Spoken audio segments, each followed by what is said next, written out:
Uh, Welcome to the second day of our workshop. Today we're particularly happy to have Sergiu Hart joining us from Israel. So Sergiu, of course, is a professor of mathematics and economics from the Hebrew University of Jerusalem. Of course, he's one of the foundational people in the area of learning games. And of course, we know that already because although already in the first day of the workshop, we've been discussing about his work, and we're particularly happy that he'll come and he'll share us all of his knowledge on his true expertise on forecasting, hedging, and calibration. Thank you very much, Sergiu, and please, the floor is yours. Thank you. Okay, thank you. And so that was Georgios. You spoke. I mean, because I have no idea who is speaking. Yes. Yeah. Okay.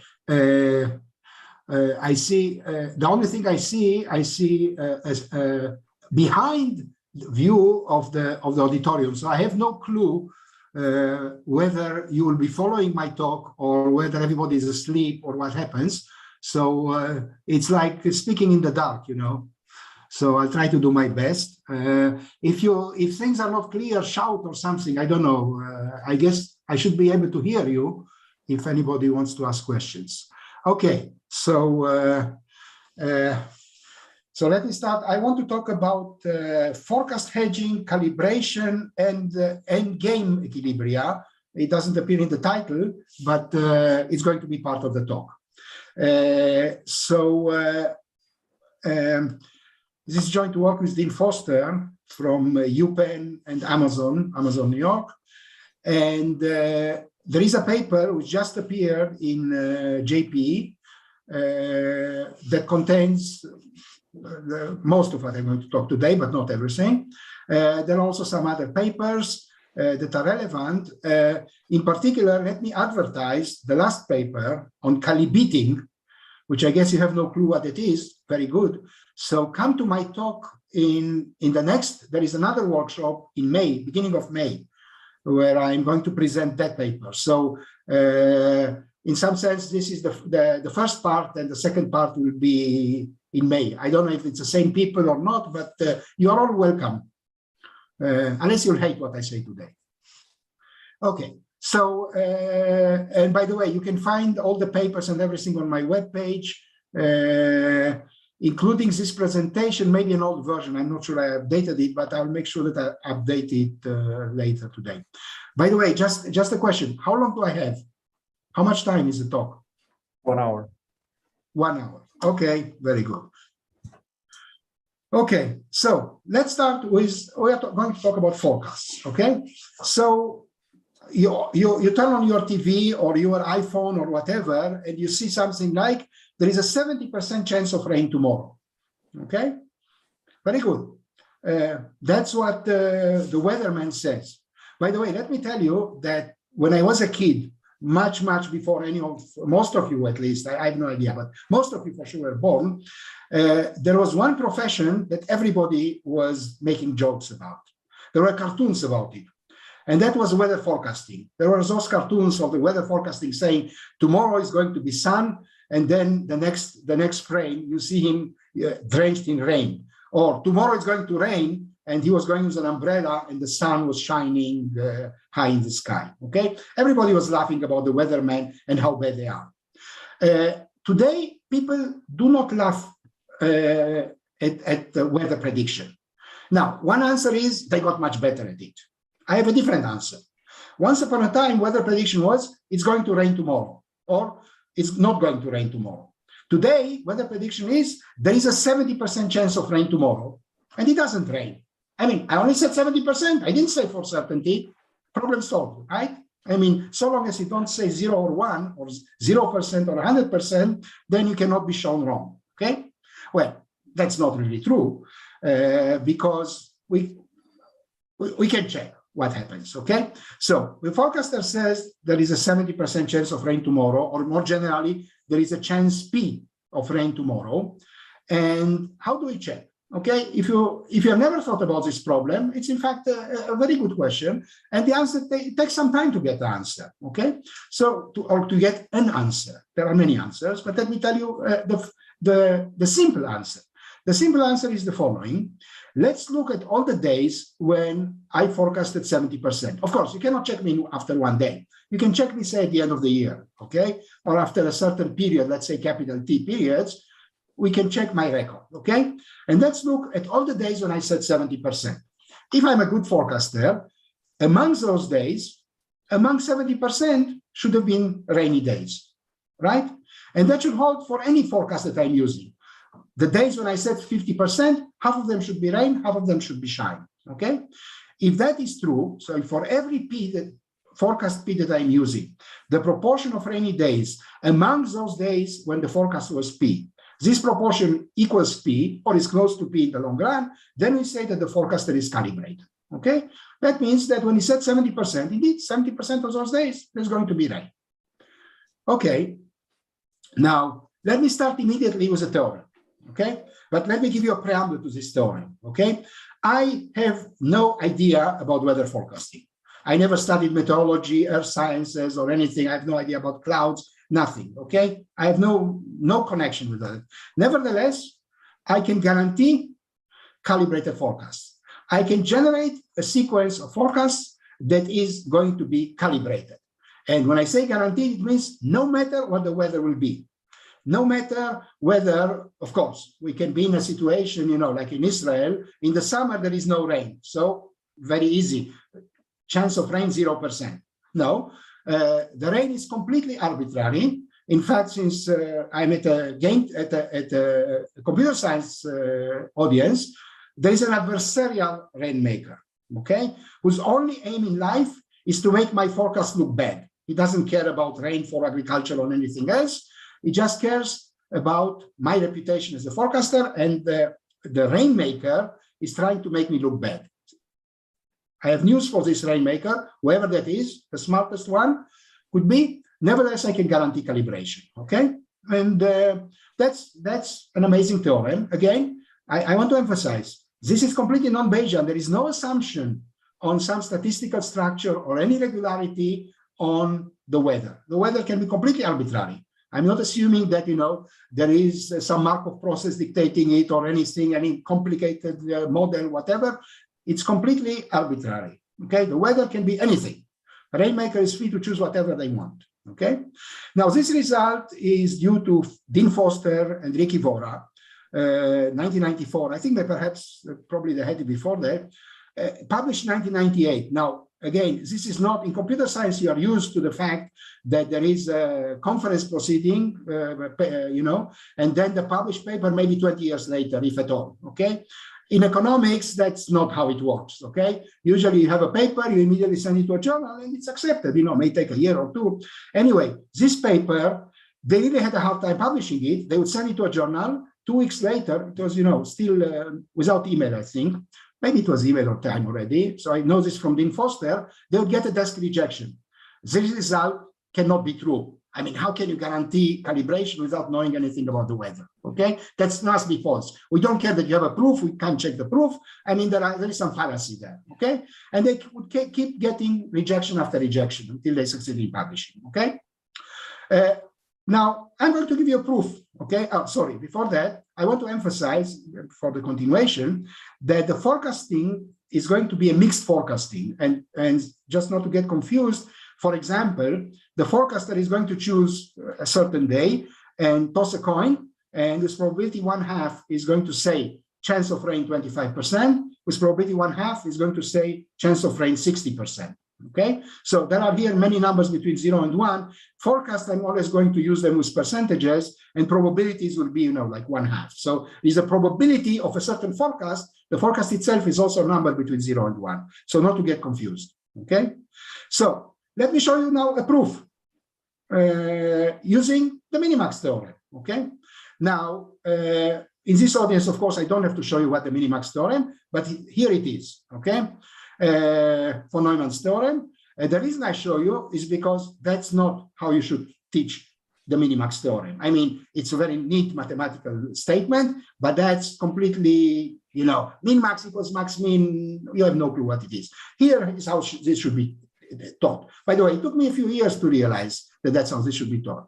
Here is the minimax theorem. It says, if for every strategy of the opponent, I have a strategy such that my payoff is at least 7, whatever, some number, then I have a strategy that guarantees a payoff of 7, no matter what the opponent does. So again, that's something that in logic is completely a no-no. It says for every strategy of opponent that exists, and then I'm interchanging the two operators and say, I have a strategy that is universally good against anything the opponent will do. That's the minimax theorem, okay? That's why it's not a triviality, okay? If again, depends how much you take for granted, but proving it takes some effort, okay? It's a good tool. But I want us to be careful. You need a few assumptions. You need the game to be finite, okay? If the game is infinite, that this statement is false, okay? For example, you know, name the highest integer.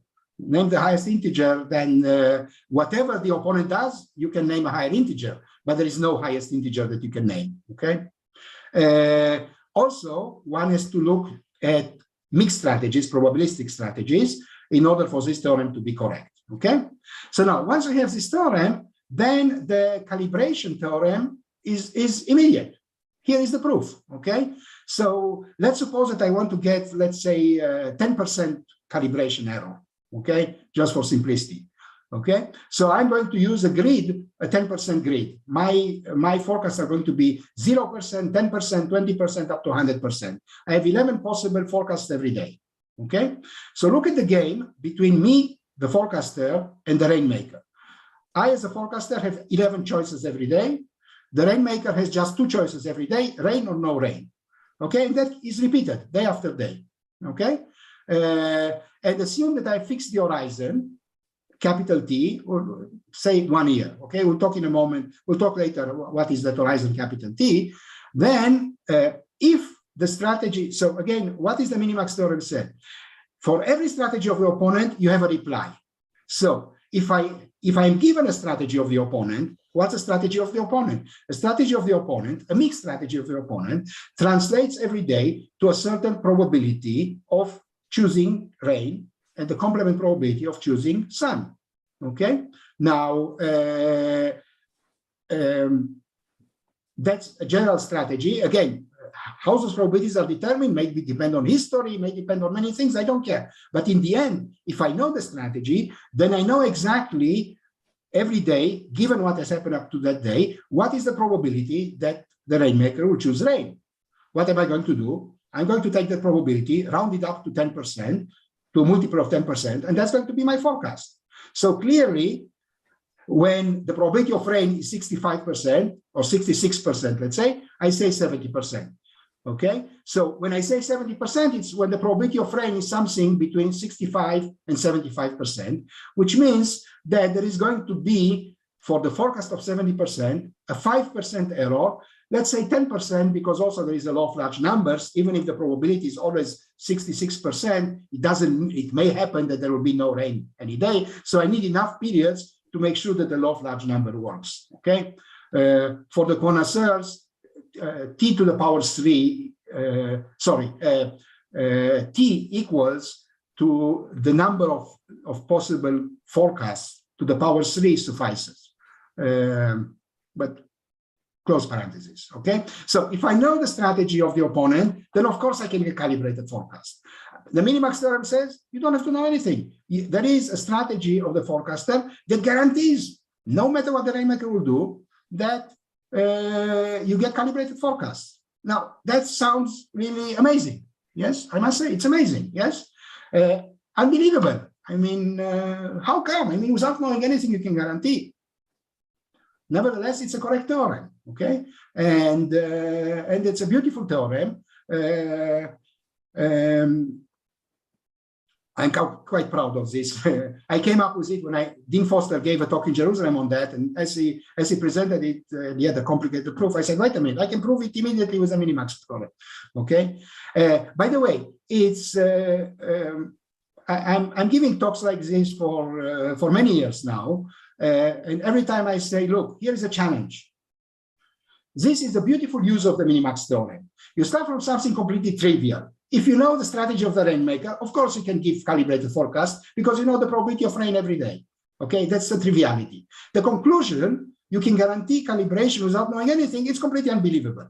So that's really a really beautiful use of the minimax theorem. And challenge is, find me a better use. Okay, there are many uses of the minimax theorem. By the way, in computer science, it's called Yao principle many times. And there are many beautiful uses of that. I still believe that that's the most beautiful one, the most clean and neat, and gives you something really amazing.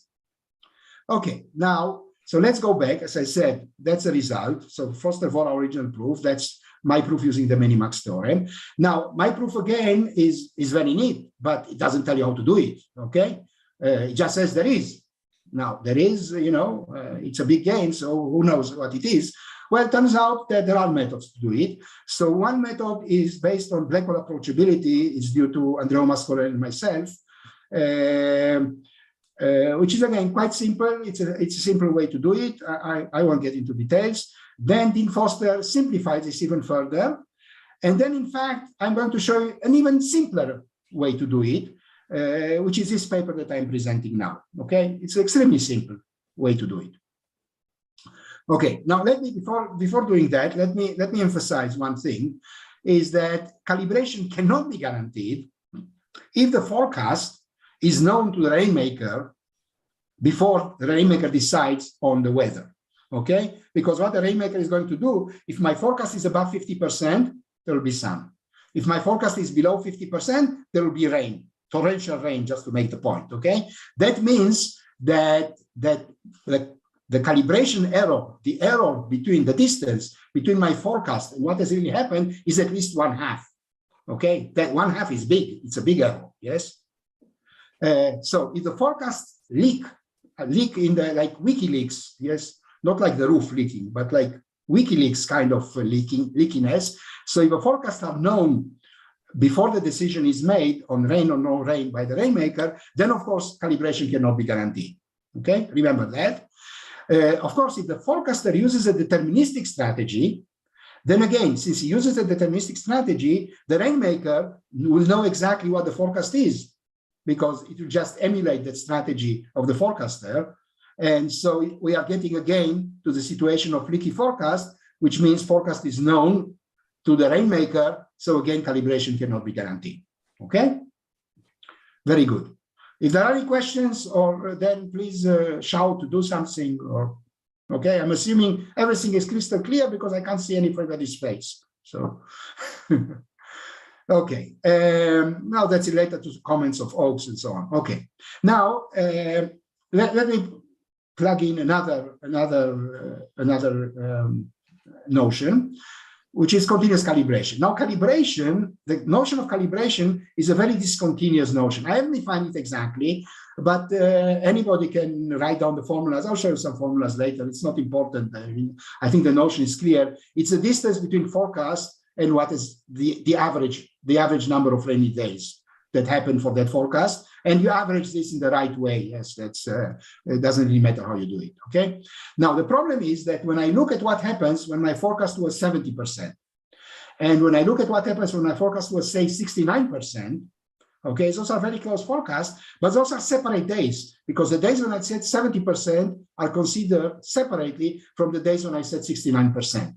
That's what makes the calibration score and the whole calibration problem very discontinuous. And discontinuous problems make problems. So let's try to smooth it out. Let's try to make it continuous, okay? So let's introduce the notion of continuous calibration that says the following. When I want to compute my calibration error, which is difference between forecast and realization, average realization, I'm not just looking, say for 70%, I want to know the error for 70%. Well, I look at the days when I said 70%, but I also look at days when I said something close to 70%, say between 69 and 71, smooth it out in some manner, okay? Details don't matter. You can do it in many different ways, but it's the same thing. So that's continuous calibration. Continuous calibration says, let's smooth out the calibration score, okay? So let me give you another result, okay? Here's another result. Well, I can guarantee continuous calibration. Sure, since I can guarantee calibration, of course, I can guarantee continuous calibration, because if I can make the forecast of 70% good and 69% good and 71% good, then average is also going to be good. But notice now, I claim there is a deterministic procedure that is continuously calibrated, okay? There is a procedure that is deterministic and it guarantees continuous calibration. Now, if you think back about my previous slide, we said, well, if it's deterministic, then in principle or in practice, the rainmaker will know what my forecast is going to be every day, which means he can beat me, right? Well, not so, okay? So surprisingly, he cannot beat me, okay? So there exists a deterministic procedure. So there exists a mixed procedure that guarantees calibration. And there exists a deterministic procedure that guarantees continuous calibration. And this result is very important. So what it says that even if forecasts are leaked, nevertheless, one can get this continuous calibration.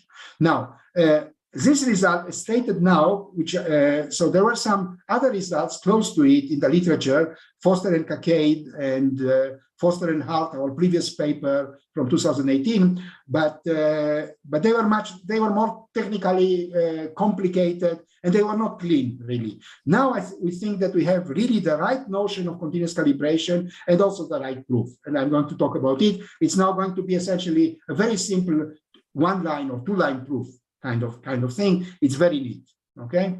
Very clean. Okay, so let me start with a simple illustration, okay? I think that that's going to give you some idea of what we are doing.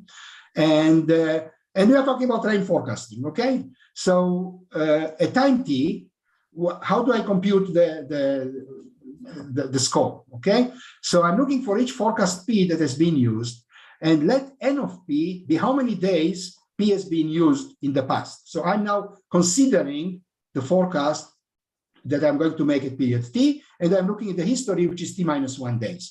And I'm at N of P is how many days, N of P, of course, depends on has a subscript T minus 1 there, but I'm simplifying, no subscripts, just to you'll get the notion. So this is the number of days that P has been used, how many times I use this forecast in the past, and R of P, how many rainy days there were out of those NP days, okay? So let me then define G of P, which is the gap. If I were perfectly calibrated, then the number of rainy days amongst those days, those NP days where my forecast was P, should have been NP times P, right? If there were N days when I said 70%, then N times 0.7 should have been the number of rainy days. The difference between the actual number of rainy days and my forecasted number of rainy days, which is NP times P, we call it the gap at P, or it's an excess, the number of excess rainy days. And here is a standard simple score that I'm going to use. I'm just going to take the sum of squares. Forget how this is normalized now. Believe me, that when you do the normalization right, everything comes out correctly, but ignore the normalization now, okay? It's, again, it's a simple illustration just to see what's going on, okay? You can look in the paper and see the things with little more details and correctly done. Okay, so now I'm at time t, and assume that my forecast at time t, let's call it Q. It's a number between 0 and 1. And let A stand for the rain situation at period t. So rain it takes the value 0 or 1, no rain or rain, okay? And now I want to see how the score S changes. So let me remind you what the score is. The score is the sum of GP squared, where GP is this formula here. So clearly, the only thing that changes there is G of Q, of the forecast I've used. The forecast that I haven't used, nothing has changed there. How does GQ change? Well, up to now, I had GQ squared in the sum. And now what happens? GQ is the number of rainy days. Well, the number of rainy days has increased by 1 if it was rain, or 0 if no rain. In short, has increased by 8. The number of forecasted rainy days, namely N of Q, has increased by 1. So N of Q times Q has increased by Q. So I have to add A and subtract Q. I hope that you follow this very, very complex computation, okay? So this difference is a change in S, okay? Now, this thing, let's do a first order approximation, or if you want, you open the parentheses, okay? GQ squared cancels out. You have twice GQ times AQ, and then you also have A minus Q squared, and let's ignore the A minus Q squared. As I say, it's okay to ignore it, okay? That's, it comes up, okay. So the first order approximation of this quadratic difference is just the derivative. It's twice GQ times A minus Q, okay? So now, here is what, so let me put it again. This is a change in S. So here is my aim. Let me try to guarantee that this change is never positive, which means that the sum of squares doesn't go up. Okay? Can I do it? Well, remember, A is not under my control. Q is under my control. So if I have a Q, such a G of Q is 0, let me choose that. Then clearly delta is going to be 0, no matter what A will be. But what if I don't have such a Q? What do I do? Well, I can't guarantee that this is going to be less or equal 0, no matter what A is. So let me try a more modest aim. Let me try to forecast Q. Q is, remember, is my forecast in such a way that this inequality is satisfied on the average, no matter what A will be. Okay? So I want the expectation of delta. Okay? How to do it? We'll see in a moment. Okay? But now, what this thing is called is forecast hedging. We named this, Dean Foster and I, forecast hedging. One reason is that it has the right initials, you know, FH, but it's really forecast hedging the same way as you do hedging in finance, okay? Hedging in finance, which is essentially like insurance, okay? You don't know whether the exchange rate between the dollar and the pound is going to go up or down, and you have made some, so what you do, you buy some options on the dollar or on the exchange to make sure that no matter what will happen to the exchange rate, your position will be the same. You are not going to lose money, you are not going to gain money, but you are going to insure yourself against the change in the exchange rate. Okay, that's called hedging. In finance, hedging is a very important tool. That's why options you have, you can sell short, you can do contracts short. There are lots of methods to do that. And the whole idea is you want to hedge the risk. The same way here, we want to hedge the forecast. We want to make sure that no matter what the weather is going to be, because remember, we have no control over the weather. It's this adversary, rainmaker, that chooses the weather. We want to make sure that this delta is going to be small. Okay? So the case where I can make delta less or equal 0, no matter what A is, that's deterministic forecast hedging. The case where I can do this only in expectation, on average, that's stochastic forecast hedging. Okay, so deterministic forecast hedging is easy. I find the point where G is 0, I forecast it.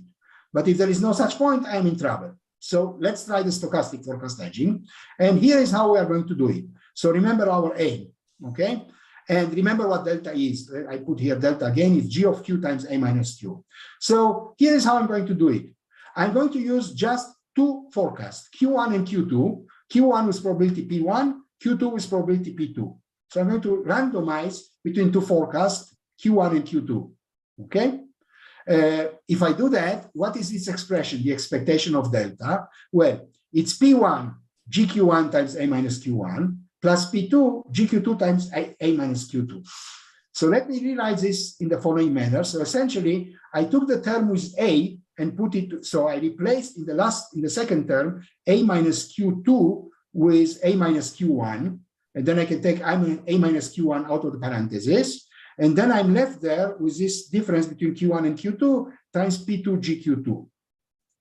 I hope you can follow the very complex algebra, okay? Okay, so how do I make this small? To make this small, first of all, I want to make sure that A does not enter. In order for that, remember the QI and the PI, I choose them. I'm the forecaster and I choose them. So how do I choose them? I choose them so that, first of all, the expression in blue, the expression that multiplies A, the coefficient of A is 0. That means I've hedged against A. Doesn't matter what A is going to be, the result is going to be the same, okay? But I still have the second term. So in order for the result to be the same and small, I need the second term to be small. So I do that by choosing Q1 minus Q2 to be as small as possible. That's how I make the expectation of delta, well, not less or equal 0, but less or equal epsilon. Okay, so let me show you now a picture. So here I have my forecast, and let's assume I just use 5 different forecasts, 0%, 20%, 40%, and so on.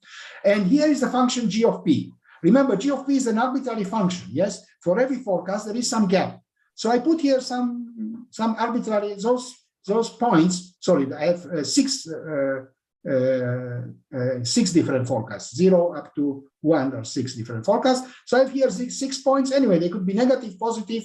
For some forecasts, I was overshooting. I said there was more rain than I expected. Others, there was less rain. This is a completely arbitrary picture. So what do? I find 2 points that are adjacent, 2 forecasts that are one next to the other, such that one is positive and the other is negative. How do I know I can find that? Okay, that's a good question with a trivial answer. When I look at the gap at 0, this must be positive, because when I forecast at 0, there can only be a positive gap. There can only be more rainy days than 0. There cannot be negative number of rainy days. When I forecast at 100%, the G of 100% must be negative, because when I said 100% means every day must be rain. So if I'm wrong, there can only be less rainy days. So the gap must be positive at 0 and negative at 1, which means at some point it must switch from positive to negative. So here is that point, for example. It may do it more than one time. I don't care. So I do that. And what do? I choose Q1 and Q2 to be those 2 adjacent forecasts, which are the distance of the grid. And I take the probabilities so that their average exactly gives me 0. Okay, so I take the probabilities to be inversely proportional to the distance between the intersection point in Q1 and Q2. Okay, remember the formula. What I want is P1 GQ1 plus P2 GQ2 to be 0, and that I guarantee exactly by choosing Q1 and Q2 with the right weights, so that the average of those 2 points is exactly 0. Okay, and as I said, I can always do that. Okay, now in the same picture, here is a case of deterministic forecast hedging. I have a point Q where this is 0. That's when I forecast. That's the case where I forecast this Q, and I have deterministic forecast hedging. Stochastic forecast hedging, I don't have such a point. Well, I imitate it by 2 nearby points and taking their correct average. Okay. So let me give you a result. This procedure that I just described, I mean, it's as simple as you can do. Every period you just have this graph, and you just find 2 points, and you don't need any heavy computer. Yes, you can do it by hand. Yes, and you just use the probabilities given by the intersection there. Okay, this turns out to be delta calibrated. The calibration error is delta, no more than delta, where delta is the mesh size. I mean, the distance between 2 adjacent points. Okay. The proof is not so easy, by the way, but it's not very deep. I mean, now we have enough machinery that we can know how to do it, but this is as simple as you can do. I mean, it's really the simplest possible procedure. It's much simpler even than the previously simplest thing, which was Dean Foster's 1999 procedure that required to keep track of much more things and was much less natural. This is very simple, okay? As I said, you essentially find probabilistically a forecast where the gap is 0, deterministically or on average, okay? Now, it's important to understand that the randomizations are always between 2 forecasts that are delta apart. So this is a procedure that is stochastic, but it's almost deterministic, yes? If your grid is 1%, it says that your forecast is going to be a randomization between, say, 71% and 72%. So the forecast is essentially known within 1%, okay? Just the least significant digit is not known, okay? Another thing to notice, suppose that the function g were a continuous function. It's not a continuous function, it's a discrete function defined on the grid. But suppose that I did some smoothing out of the function g, parentheses, that's what continuous calibration does. Then if the function g is continuous, then I can always find a point where this continuous function that starts positive and that's negative must cross the horizontal line, and that's exactly my deterministic forecast hedging, okay? So that gives you already a hint how one gets deterministic continuous calibration. Now, all this is just for weather forecasting, which means that the realization every day is a binary realization, rain or no rain. But in principle, one can do this in higher dimensions. I mean, weather forecasting doesn't have to be just rain. You can talk about temperature, which is a variable that takes many possible values. You can talk about rain. You can talk about don't know, storms and winds and whatever. So you can have many dimensions. And of course, it's good not only for weather, it's good for many other things. Okay. So in general, what we saw in this simple illustration indeed extends. Okay. Deterministic forecast hedging means we want to choose Q so that this inequality is satisfied for all A. That's a hedging. The hedging says, no matter what A is going to be, I want this inequality to hold. How do I obtain that? Turns out I need for this a fixed point theorem, Brouwer fixed point theorem. Okay. On the other hand, if I want to get this only in expectation, then I can obtain this by a minimax theorem. Okay. A minimax theorem applied to a finite gain. Okay. Which, you know, for other people, minimax is like, you know, dual, it's like linear programming. Okay. It's polynomial. Okay. No, that's a big difference. I hope that, I mean, in this audience, I'm sure I don't have to explain the difference between continuous fixed point and finite minimax. They are very different classes. But that's an important distinction. So we are going to talk about FP procedures for the fixed point procedures, and we are going to talk about MM procedures for the minimax procedures. And I'm going to talk about this distinction, which again is very important. And you know it much better than I do. Okay, PPAT and all those things. I mean, that's a little bit beyond me, but I'm sure that you guys know all this. Okay, now the title and everything we're talking is forecasting. Okay, but once you look at this forecast hedging approach to forecasting, really there is no forecasting here. Okay, I have no clue what the weather is going to be tomorrow. Forecasting means that I'm looking forward. Okay, I know something forward. There is no forecasting. There is something else here, something that we call backcasting. What is backcasting? Backcasting means look backwards. Okay, essentially what you do, you look at the track record, what has happened until now, and you choose the forecast in such a way that no matter what the weather will be, your track record can only get better. That's the hedging, okay? So I have no, again, let me repeat because that's a very important point. All this is phrased in terms of forecasting as if I know something about the future. I have no clue about the future. But what I do, I can take the past, I can look at my track record, and I can make sure that I choose my forecast today in such a way that whether it will rain or whether it will be no rain, my track record can only improve. On average, again, on average, then you need some martingale theorems to make sure that this works okay, but that's what happens, yes? We even call this a politician's lemma. You know, I mean, what does a politician want? I mean, there are politicians that want, you know, the well-being of their people, okay? Maybe. But here is a more practical view. They really want, when they finish their presidency, people to say, he was a good president. Okay, let's build him a library. Okay, I think in the US, you know, this kind of thing. So what he really wants when he finishes it, that people say, he had a good track record. Okay, so that's what backcasting does. Now, you'll think that that's just imaginary. So let me, here I have just a couple of, just to show you, people can get calibrated forecasts, okay? Here is 538, Nate Silver's website, and here is its calibration plots. Now to understand here, it's very similar to the picture I did, but here on the horizontal axis is the forecast. On the vertical axis is the proportion of rainy days or the proportion of whatever they forecasted happening. So being perfectly calibrated means to be on the diagonal. The picture that I did previously, essentially I took the diagonal and made it horizontal, but it's the same thing, okay? So you can see that they are pretty well calibrated for sports, pretty well calibrated for everything else, and a little less about politics. You see, for politics, there are more errors, but still, it's pretty good, okay? Here's another graph from election betting odds, okay? Again, the blue line is perfect calibration. They call it accuracy, but it's really calibration. And that's really what they obtain. For each one of the forecast brackets, they show how much how successful they were. I mean, what was the realization? Okay. Now, I'm not saying that forecasters, I mean, so that's a view that says, look, I can do it. If I can do it, clearly people that claim that they are experts can do it just as well. And you can see here, they are calibrated, okay?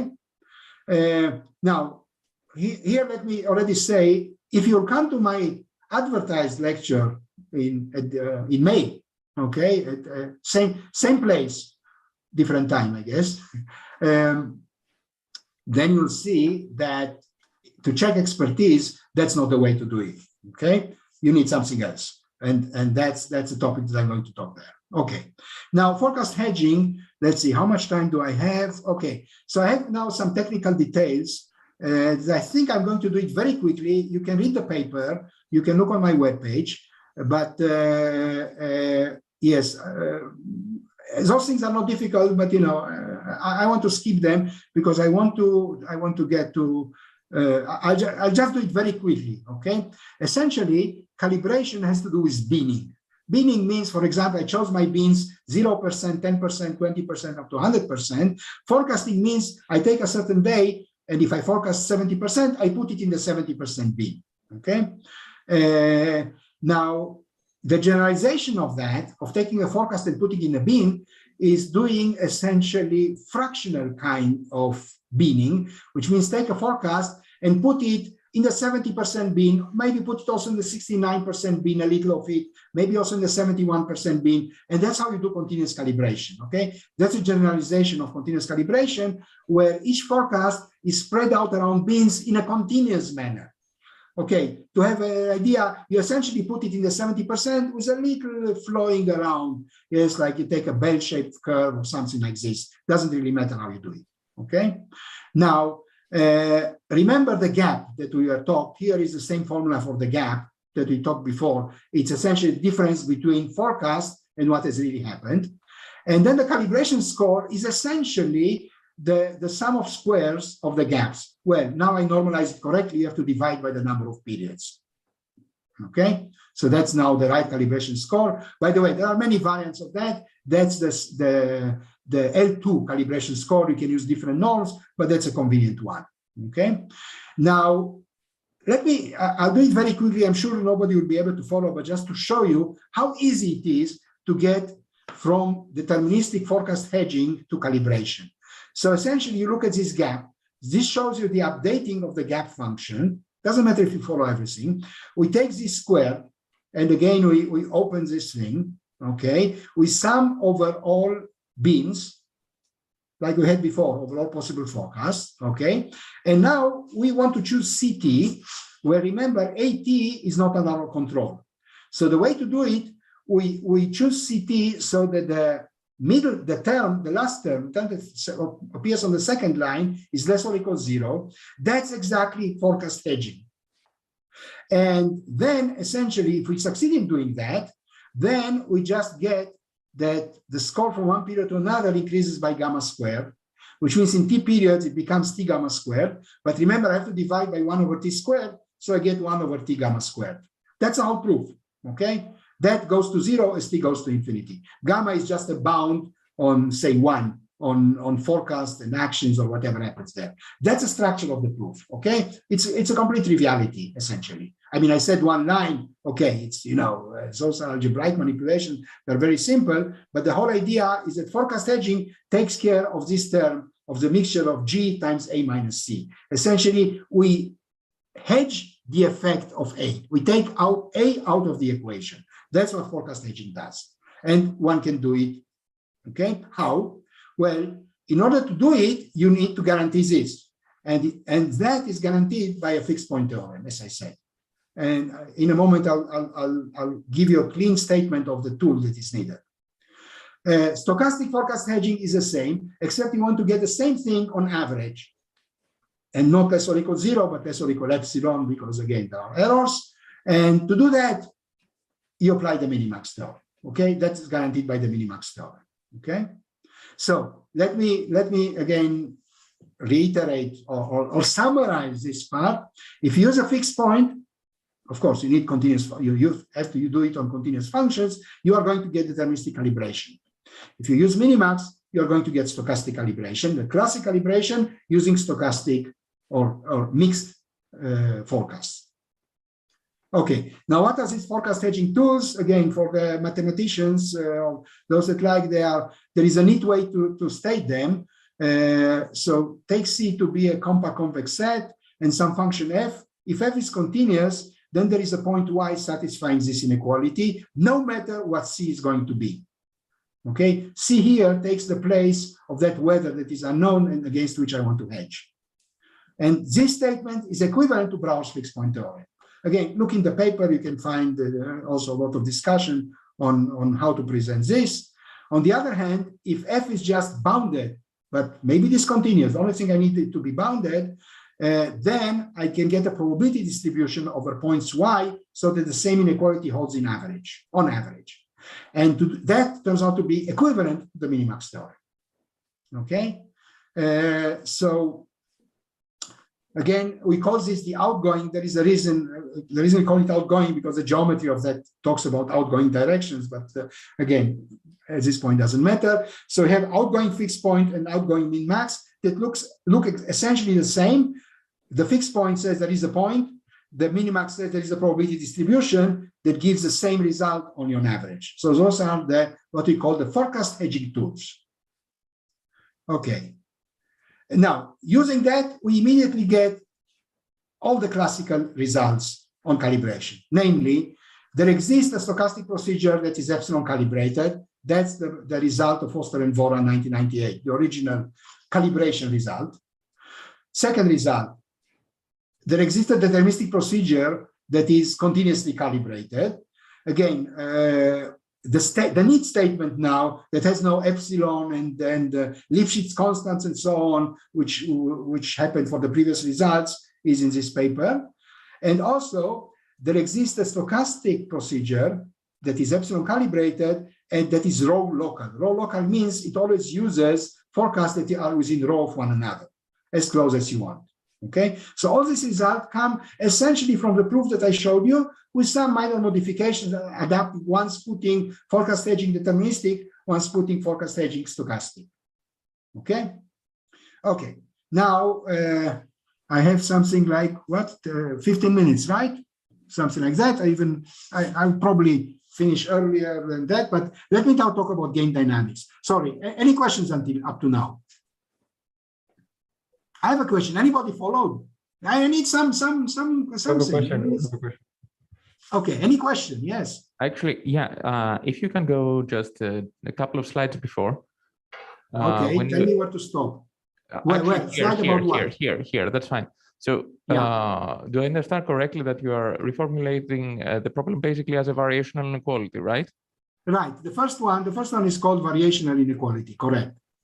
Okay, and so the second, I mean, we are not inventing that. I mean, it's a known result. Yes, the minimax result, we haven't seen it anywhere, but it's neat to see it one next to the other, to see that essentially it takes this variational fixed point result, and without continuity, you get the same thing on average. Okay, and that's a minimax. That's equivalent to the minimax. Okay, yeah, thanks. I just want to verify my understanding. Thanks a lot. Yeah. As I said, if you care about that, have a look in the paper. We are very careful in explaining those things and doing it very carefully and showing the equivalence and showing what happens. And I think it's a neat thing. In fact, let me even say there is another formulation of the outgoing minimax. Let me give you a hint. There is another way. I mean, this looks quite strange, but it's exactly the tool that is needed for hedging, for the forecast hedging. It's phrased in the way that exactly fits forecast hedging. If you remember, we needed this inequality G times A minus C to be less or equal 0. And that's exactly what we have here. But if you think, let me give you another way to think about the outgoing minimax, or the minimax variant. So if you have a continuous function, say G, that goes from C to C, there is always a fixed point. That's Brouwer's fixed point theorem. Yes, C is a compact convex set in some Euclidean space, correct? Okay, now if the function G is not continuous, what do? Okay, well, you can look for an approximate fixed point. Now, what's an approximate fixed point? Is some point where, say, Gx is close to x. but there may be no such point. I mean, think of the function defined on the interval 0, 1 that equals 1 up to a half and 0 from a half on. I mean, there is no x where gx is close to x. So you cannot get a point that is approximately fixed point, okay? But what you can do is you can get points where the distance, there is a way to phrase this, that you don't look at the distance between gx and x, but you look at the distance between gx and an arbitrary point in C, and you look at how this compares to the distance of the point x from an arbitrary point in C, okay? And that's essentially a fixed point on the average. As I said, you can, if you care about that, look in our paper on calibrating, and you'll see this reformulation. I think it's a useful tool for other things as well. Okay, I guess you got more than you bargained for when you asked your question. Actually, yeah, but just out of curiosity, a very quick follow-up, just for the outgoing minimax. So you don't need any assumptions for it. I mean, it can be singular, no. It can be whatever. Whatever, anything. Okay. In fact, the function f is defined just on finitely many points on C on a grid. That's all I need. And then it's an arbitrary function defined on a grid. And you apply the minimax very neatly, and you get this result. It's quite surprising. It's quite surprising also because it's so much parallel to the fixed point, which is a very, very, of course, a much heavier tool. And here you get it by minimax, just applying minimax theorem. Yeah. Thank you. Thanks. Okay. I hope you'll find another use for it. Let me know. Okay. Okay, so game dynamics. Let's talk now about game dynamics, which I guess is the title of this conference, right? Or something, or at least part of it. So I'm getting there. So calibration is good for many things, but now let me talk about game dynamics. So let's think about a general n-person game. Finitely many players, yes. I mean, everything simple. Finitely many pure strategies, and so on. So let's look at dynamics that consist of the following thing. Each period, players forecast what's going to happen next time. I don't know how they forecast, but they have some forecast, okay? And then what do they do with the forecast? Okay, if they believe in the forecast, then they choose what they actually do in response to their forecast, okay? Now, for this to make any sense, forecast should be good forecast, okay? What does it mean good? To be calibrated, okay? Which means that when you forecast something, it's essentially right, because if you forecast something and what's going to happen is very different, then the forecast is worthless, okay? And when players choose their actions in response to the forecast, of course, they should choose it in a good way. Namely, they should choose the best response. Okay? So we are looking at the class of dynamics that consists of forecasting in a good way, namely calibrated what's going to happen next, and replying to it, best replying to this forecast. Okay? And then we ask, what does this yield? Okay? So let's look at what's called calibrated learning, okay, which consists of the following. Every player, every period makes a calibrated forecast, delta calibrated, delta is a calibration error, on what the other players are going to do next period, okay? I don't know how they do it, but they do it. Remember, there is a theorem that says you can do it. I mean, I can do it. If I can do it, you can do it, okay? I mean, I give you the recipe. Okay, one can generate calibrated forecast on anything. There is a theorem saying that you can do it. That's a forecast Vora theorem. Yes. Now you have also very simple methods on how to implement it. Okay, so each player forecasts what's going to happen next period. Okay, in a calibrated way, and then each player just chooses the best reply to that forecast. What's going to happen in the long run? Okay, so here is a beautiful result of Foster and Vora. Same Foster and Vora, they proved the calibration result, Dean Foster and Ricky Vora. In fact, this was published before I mean, this is a later paper, of course. It was published much earlier because game theorists immediately understood the importance of what they do. Okay, so much more than economists and statisticians. So the result is that if you look at the time average of play, what's the time average of play? You are looking at the empirical distribution, namely you are taking every cell in the matrix, every joint strategy or joint action, let's call it, of the players, every n tuple of actions of the players, and you are asking how often has this been played in the past, say, t periods, okay? And that gives you a probability distribution over each combination of actions. if it's 2 players over each entry in the matrix. Okay? And that's a time average of play, or it's the empirical distribution of play. That turns out to be essentially a correlated equilibrium from some time t on. Okay? That's a result of Foster-Vora.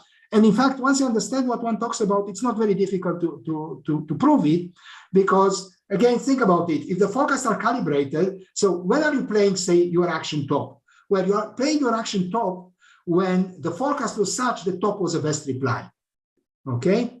Now, let's assume that that happens when the forecast was 70% something. So when the forecast is that something happens with probability 70%, then you should play top. Well, if the forecast is calibrated, in the long run, when your forecast was 70%, about 70% of the time happened what you thought, and then the best reply against this forecast, when 70% of the time the action that you expected happened, is for you to play top. So you played top when top was the best thing to do. That's exactly what the correlated equilibrium means. I'm not sure anybody followed it, but you have to think about it for 2 minutes quietly, and you realize that that's all there is to it. I mean, it's very clear. I mean, I'm not trying to diminish that contribution of Foster and Vora. It's a beautiful insight, okay? But once you understand the insight, the proof is quite easy, okay? So that's the result of Foster and Vora. Again, very beautiful result. Now, what happens if you now, let's use now our more sophisticated tools. Our more sophisticated tools say, let's use a continuously calibrated forecast. And I know now that I can do it deterministically. Okay, the theorem that says continuous calibration you can obtain with deterministic procedures. Okay, so all players make a deterministic, continuously calibrated forecast on what's going to happen next period. Okay, and then everybody best replies to it, and I want to do this in a continuous way. So best reply is not continuous. Okay, best reply jumps. Think about the matching pennies. You know, up to a half you want to play 1, after a half you want to play 0. So let's smooth it out by taking not best reply, but approximate best reply. That means that the jump function now becomes an S function, smoothed out, but that means you are just delta best reply, okay? Result, most of the time, the play is going to be a Nash approximate equilibrium, okay? So with high probability, or in the long run with probability 1, the following statement is correct. You look, so I'm now at period 1000, and I look at all the periods up to 1000, at period capital T being a big number, and I look at all the periods up to capital T. Each period, I look at the n tuple of mixed strategies. Remember, approximate best reply is a mixed strategy in the game. So I'm looking at the n tuple of mixed strategy that has been played in period small t. And I do this for small t from 1 up to capital T. Then here is the result. 1 minus epsilon of the periods. So 1 minus, except for epsilon proportion of the time, in the remainder, which means 1 minus epsilon times t capital T of those periods, what I'm going to see being played in those periods is a Nash epsilon equilibrium. So I'm not talking about the time average being a correlated equilibrium. We are talking about the period by period play being almost every period a Nash equilibrium or an approximate Nash equilibrium, okay? Much stronger result, okay? Very different result. Okay, this describes it more formally. Let's not get into that. So here is the result. So continuous calibration, continuously calibrated learning, which is the procedure that I described previously, continuous calibration, forecast, continuously calibrated forecast, and then an approximate best reply by each player, is a dynamic that is, first of all, uncoupled. Now, uncoupled is something that Andrea Mascoler and I introduced, which I think is a very useful notion. It's what you guys called distributed, okay? Decentralized in economics. It says that you are only using your own payoff function. You see actions by other players, but you have no idea what are their utility functions. You have no idea what are their preferences. You have no idea what they are doing. You just, why they are doing what they are doing. You just see what they are doing, okay? And you react to it using your own payoff function. That's called an uncoupled dynamic. And uncoupledness is every natural dynamic, or most natural dynamics are uncoupled. There's a whole theory about that. I'm not getting into it now. And this is the result that I already stated. Okay, let me give you a proof of that. I have 3 minutes. I'll give you 1 minute proof. Okay, it's beautiful. Okay, well, I mean, I think it's beautiful, but it's a nice. Okay, so assume that C sub t is the forecast. Okay, forecast at time t. Then everybody takes this forecast and applies to it his own approximate best reply function. Let's call it G. That was in the previous slide. The notation was introduced in the slide that I jumped over quickly. So the play is going to be G of CT. Okay, so anytime the forecast on what's going to happen tomorrow is a certain C, the play is going to be G of C. Now, let's think about that. Every time the forecast was a certain C, the play was actually exactly the same. So when the forecast was C, the play was G of C. Next time the forecast was C, the play was exactly the same G of C. So when I look at all the days when the forecast was C, the play was always the same G of C. So the average play is G of C. So what does it mean to be calibrated? It means that G of C and C was the forecast. G of C was the actual thing that happened. They must be close to one another. So that's what calibration means. Well, it's continuous calibration. G being that's why you need G to be a continuous function. Okay, but that's the idea. Calibration says that what actually happened is what was forecasted. Then, since G is an approximate best reply, I claim that this implies that the play at time t is an approximate Nash equilibrium. Formally, just apply the function G to both sides, and you get the G of the play equals the play approximately. That says that the play is the best reply to itself within delta. Okay, that's all. Okay, now the question is, why do we need continuous calibration? Okay, why didn't this work with standard calibration? With standard calibration, no way you can get Nash equilibria.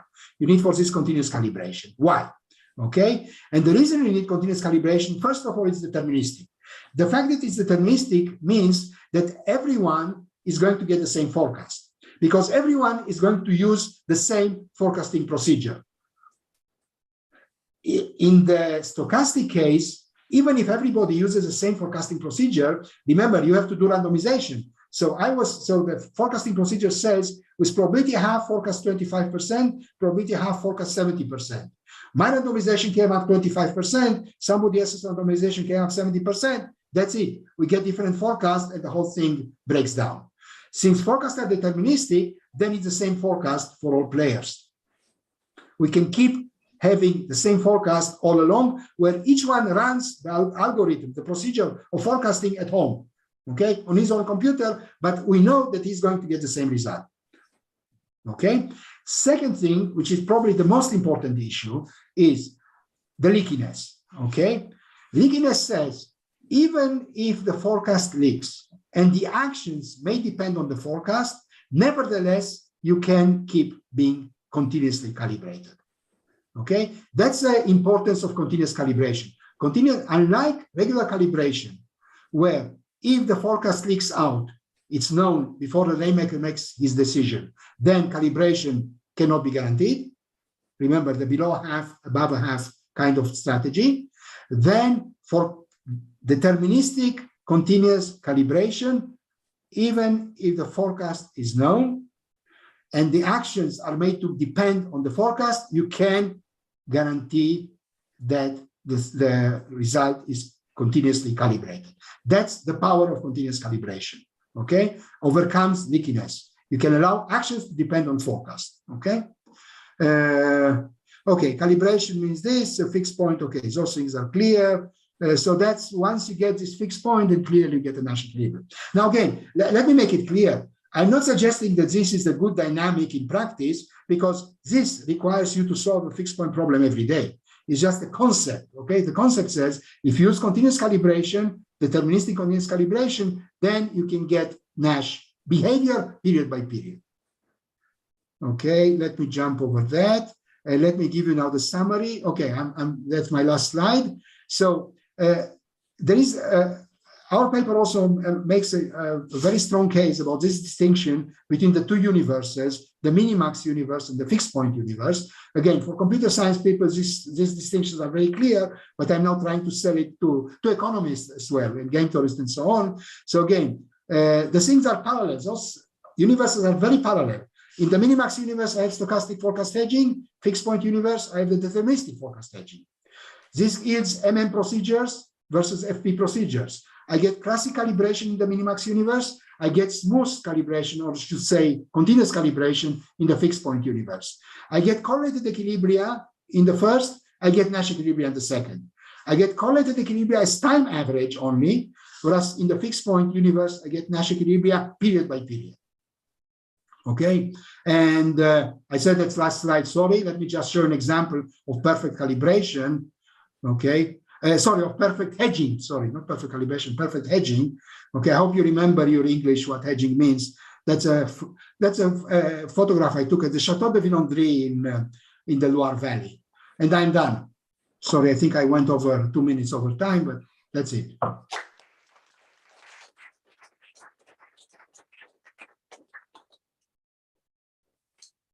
Okay, any questions from the audience? Yes. Hey, so you mentioned that I don't actually need to know anything about the future. I can just backcast. But what if I do have some context and I do feel like I know something about the future?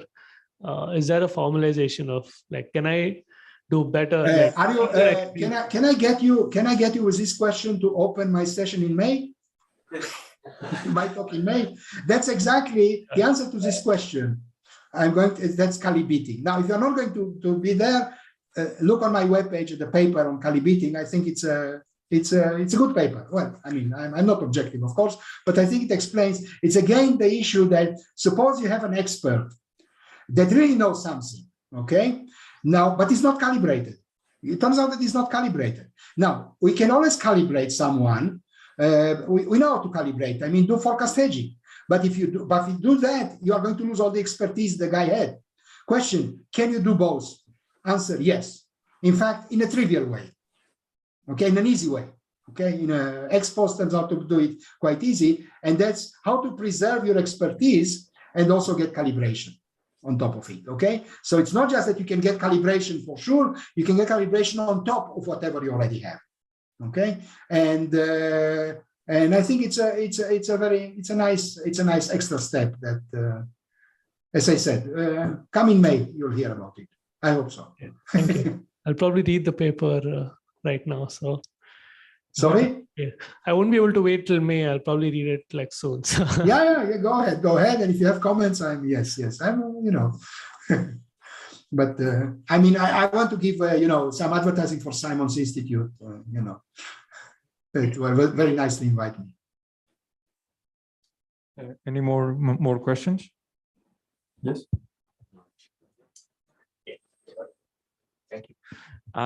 Just a question, perhaps a very generic one, but the whole calibration technology is in a sense somehow meta, because once you have a calibration is what? Sorry, meta. It's like a meta algorithm. It is like a meta process in the sense that once you have as input a calibrated procedure, then you can apply it to a game and best respond to that game, and you get your equilibrium convergence results. So precisely because it is based in no small part to having a variational inequality underneath.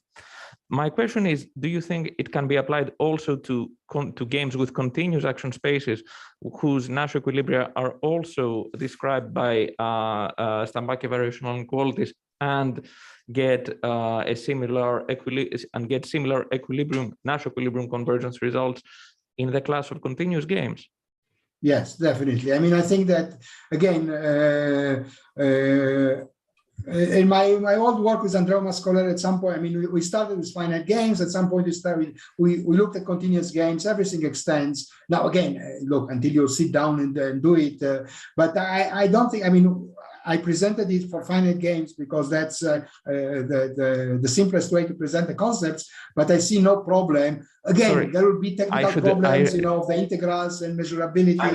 I'm sorry. I should actually clarify something. I realized my question was incomplete. I don't mean with mixed strategies over. I don't mean mixing.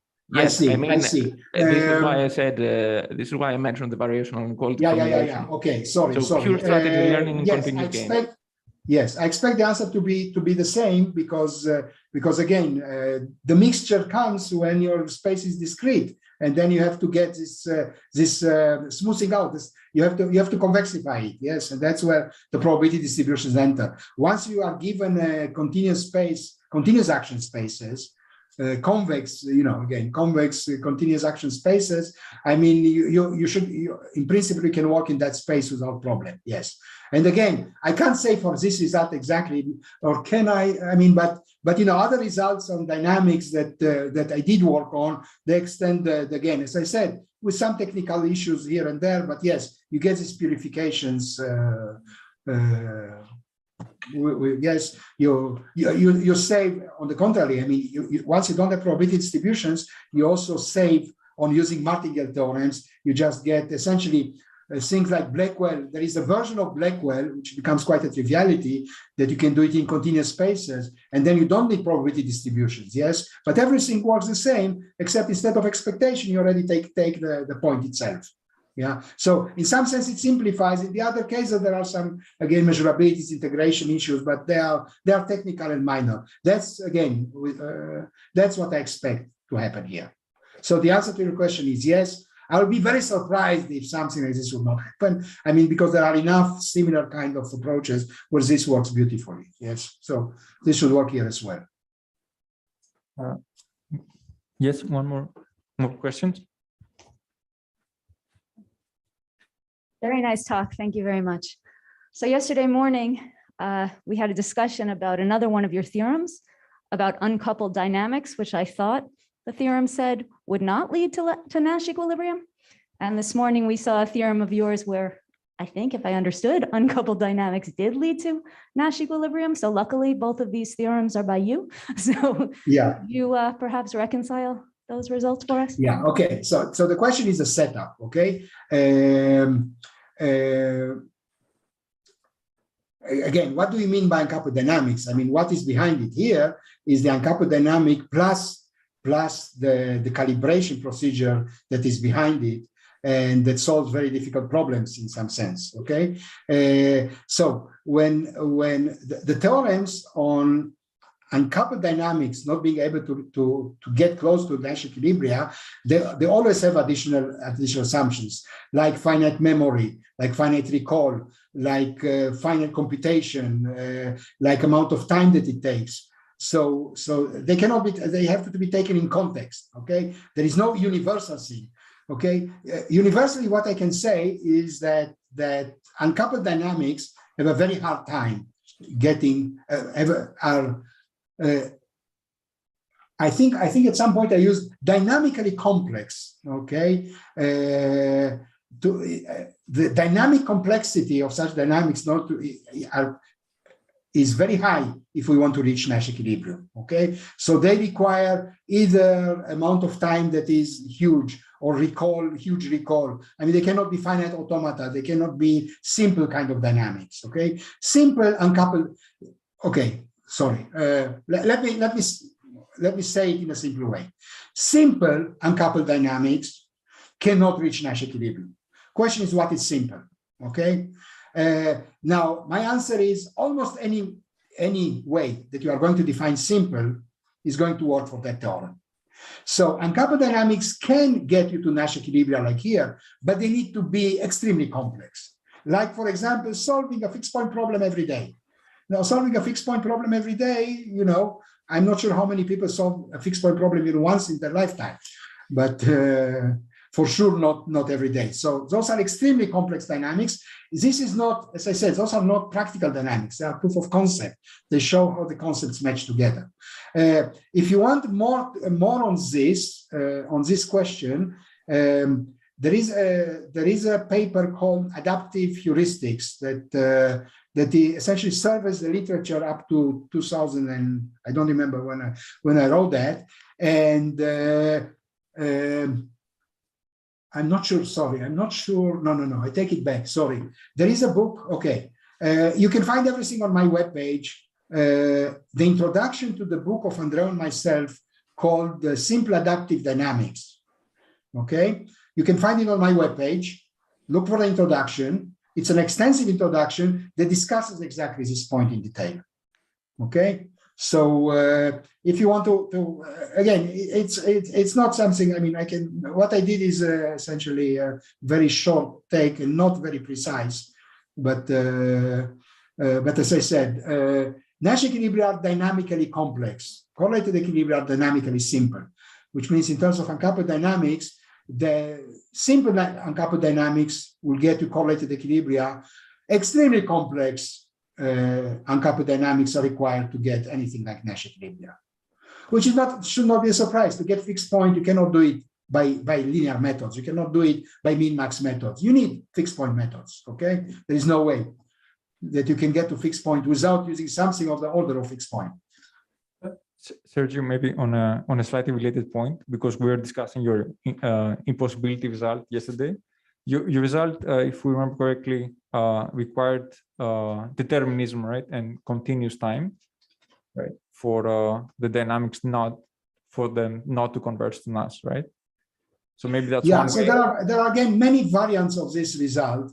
One is the original one was with continuous time, if I remember correctly, with differential equations, yes, which was quite but then I think the better paper is the one that when we do it with finite recall, it's kind of results where yes, you can do that, no, you cannot do that, yes, you can do that. It's a kind of possibility and impossibility coming one after the other.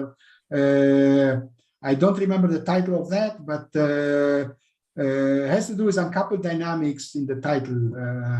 I can find out if you want. Let me see. Sorry, I'm now it's very hard to find anything.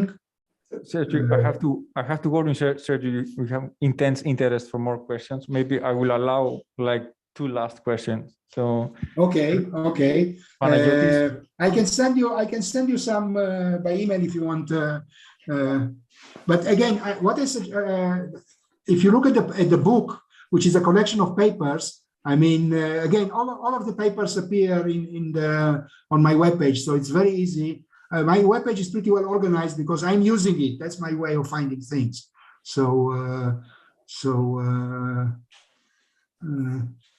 Okay, so go ahead. There was some other questions. Yeah, I just wanted to just one small clarification on how to to see if I'm reading correctly your result. Your result it does not actually imply the convergence of the sequence of mixed strategies to a Nash equilibrium, though, right? No. Okay. None of the except in very special cases, dynamics never get you pointwise convergence. What it says is that when you are far enough in time, you are going to be close to some Nash equilibrium. Here, every period there may be a very different Nash equilibrium. There is, in fact, since this is period by period, there is no connection between the periods. We are not saying anything. Every period may be a very different Nash equilibrium. Of course, if there is only one, then, or the neighborhood of a Nash equilibrium.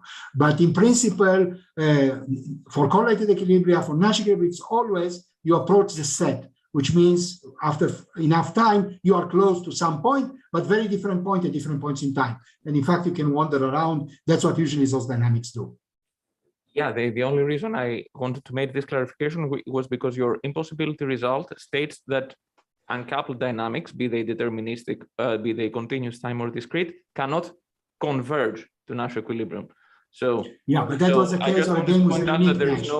There is no contradiction between your 2 results, right? No, because the counterexample there was a game with a unique Nash.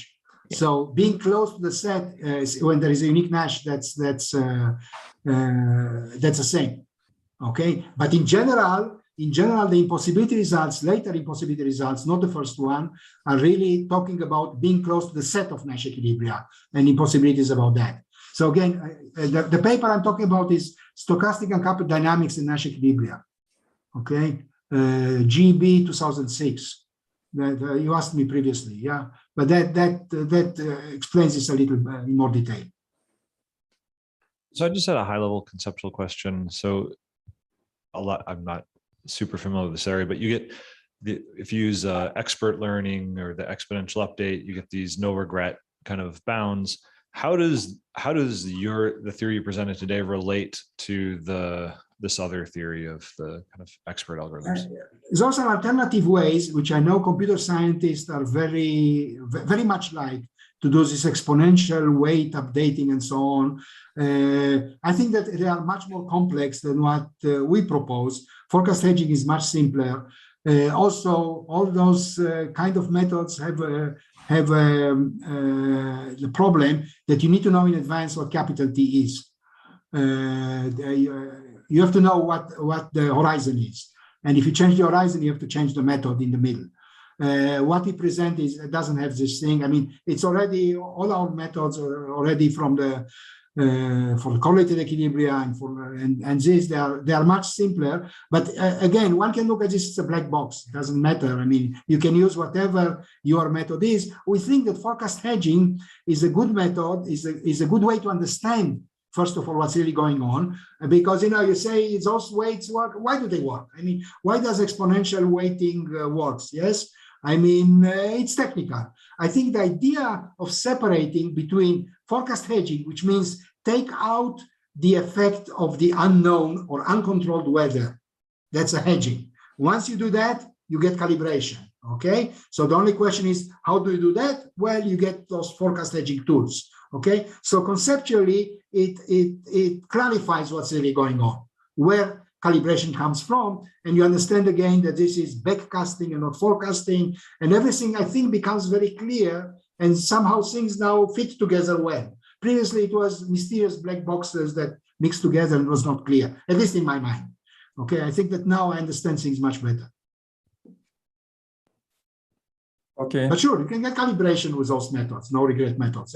Use your favorite no regret method. I think ours has an advantage. They are simpler, but and clear, more clear. But feel free to use whatever you want. Yes. A big round of applause for Sergiu. Thank you. Okay, thank you.